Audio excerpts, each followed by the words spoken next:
Just think, everybody needs to back the hell off Meghan Markle. I mean, no one understands how hard it is for her to be an unmade millionaire and live in a mansion in Montecito and fly everywhere by private jet. The little people have no understanding. They're just so busy kind of desperately trying to fight to stay alive or feed their own children. They can't comprehend how hard it is for Meghan now that she's married to Harry. And, you know, they've always been looking for their privacy. And the only way they could find that privacy was to film 6 one-hour documentaries inside their own home featuring their most personal moments so that they could show people just how hard they were trying to find that privacy. And if it wasn't for the cameras capturing Meghan crying, we'd never have known she was so upset. I mean, the only way we know she was crying is because luckily there was a film crew on hand to capture her crying every time she did it. And, you know, people say that they have no idea what it's like. Well, they don't. And that's why Netflix and Meghan and Harry have had to use footage from other people's lives and Katie Price's life, because not even Meghan and Harry understand how hard it is to be Meghan and Harry. And that's why they've had to use examples from other people, because that's how hard it is in public life, or definitely something like that. Doesn't it make more sense to hear our story from us? Oh, shut up. What do you mean the stakes are this high? Who do you think you are? Other than a latte-munching imbecile living in luxury in California while the rest of the world's a cost of living crisis, moaning and whining about an institution which gave you the titles on which you now trade millions of dollars. What are you talking about? What stakes are there, other than the massive, gigantic stake you're currently plunging into our monarchy over here? And as for telling their story, sorry, have I missed something?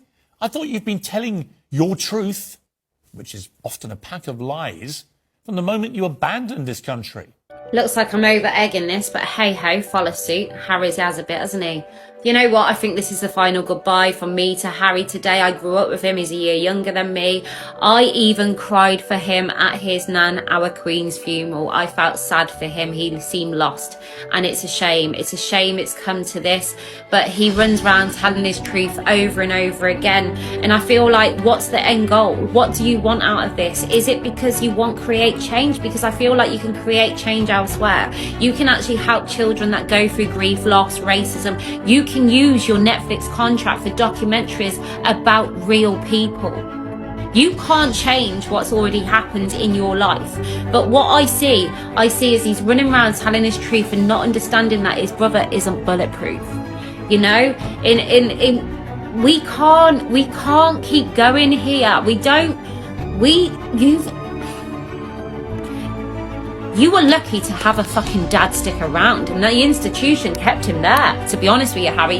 And you lost your mom, and we watched you walk down that mall, and we knew you were too young and you were living your life like the Truman Show. We understood that hurt you and you didn't fit in there. You were always your mother's son. We loved you and adored you. The British public still have, up until I think it's finally getting to the point where we can't watch you sacrifice your family for wealth, for money, for fame, to stay relevant, using the excuse of protecting your wife when all along you're throwing your brother's wife under a bus in the meantime.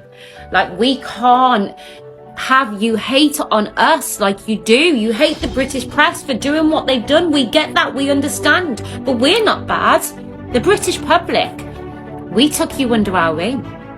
We watch you hurt, we watch you grieve. You became almost like my brother, uncle. You were everything to everyone. We watch you go to fancy dress costumes in, let's be fair, dodgy choices.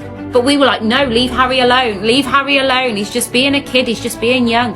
And do you know what? You go on about this institution. We watch George at football games in a suit. This is what you have to do. Just like people that grow up and their parents are heroin addicts and they have to survive and they have to crack on and they have to be carers to their poorly parents. People have it tough, Harry. People have it shit. But you know what? There's no Netflix deals for them. There's no therapist for their hurt and pain. There's nothing for them like you've had. There's no love for them like we've watched you receive. Then all this time you have absolutely shit on your family, and we have watched it, and enough is enough. Scale destruction of the British monarchy. It started last night in New York when the most pampered victims in world history flew in from Montecito on a carbon-spewing private jet, despite the fact they're preachy climate campaigners, of course. Then they swept into a Robert F. Kennedy Awards event hosted by Alec Baldwin to accept an award for calling out racism within the royal family. But there's actually no evidence for that, is there? What it does do is trample on the life's work of Harry's late grandmother, Queen Elizabeth the Great. Luckily, the Brits outside the venue knew what this is really about.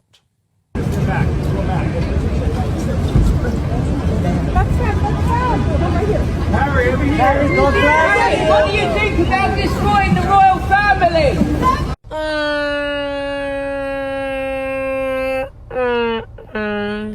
What's going on? What's happening right now? That the formality on the outside carried through on the inside. This is what I would have done if I was a woman in my mid-30s who was about to meet my boyfriend's royal family. Hey, babe, we're about to meet your grandmother and your brother and sister-in-law. Is there anything that I should be, I don't know, aware of? Anything different than I might be expecting? Oh, yeah, totally. So when you meet my grandmother, you're going to have to curtsy, which I'll show you how. And just be prepared that my brother and sister-in-law might be a little uptight. That's all. Oh, okay, great. Thank you so much for letting me know. Yeah, of course. No problem. And scene. Just finished watching part 1 of the Harry and Meghan documentary. In a nutshell, 2 spoiled fuckers complaining about how their lavish lifestyle just is not good enough. There's a cost of living crisis. There's a place and a time. I'm sitting in my house with a fucking hoodie, a jumper and a t-shirt on under this because I can't afford to heat my fucking house. Even though I work full time, my partner works full time as well. It would sicken you. Not to mention, majority of the documentary was Meghan going, oh, me, per me. I'm black, I'm biracial, per me. It's like, this is getting boring now. It's getting really boring.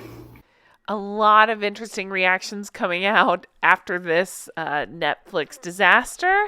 Thank you guys so much for all your reactions to my recap of it. I really wanted to tell you how much I appreciate it. I took time and read every single one, and you guys are so kind. I really do appreciate you taking the time to write to me. It really means the world, and all the support.